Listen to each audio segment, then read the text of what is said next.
اعوذ باللہ من الشیطان الرجیم بسم اللہ الرحمن الرحیم۔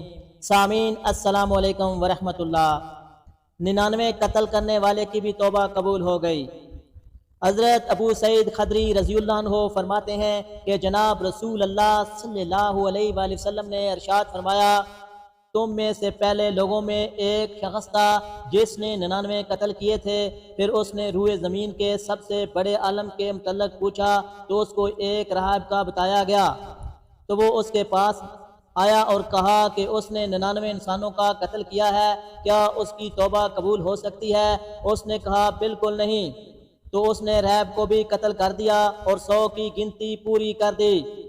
پھر اس نے روئے زمین کے کسی بڑے عالم کا پوچھا تو اس کو ایک عالم کے متعلق رہنمائی کی گئی، تو اس نے کہا کہ اس نے 100 انسانوں کا قتل کیا ہے، کیا اس کے لیے توبہ کی گنجائش ہے؟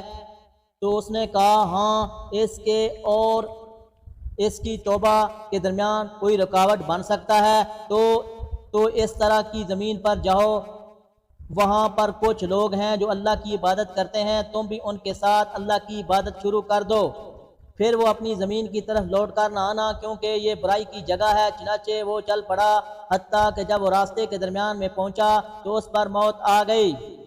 پھر اس کے متعلق رحمت کے فرشتے اور عذاب کے فرشتوں نے جھگڑا کیا۔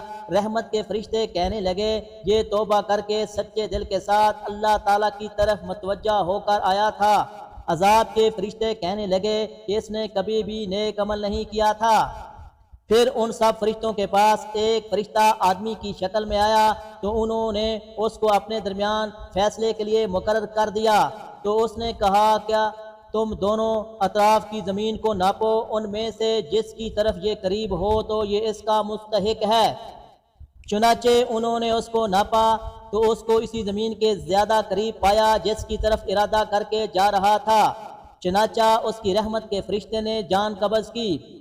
اور ایک روایت میں اس طرح ہے کہ وہ نیک بستی کے ایک بلشت کے برابر قریب تھا، چنانچہ اس کو ان بستی والوں میں شمار کیا گیا۔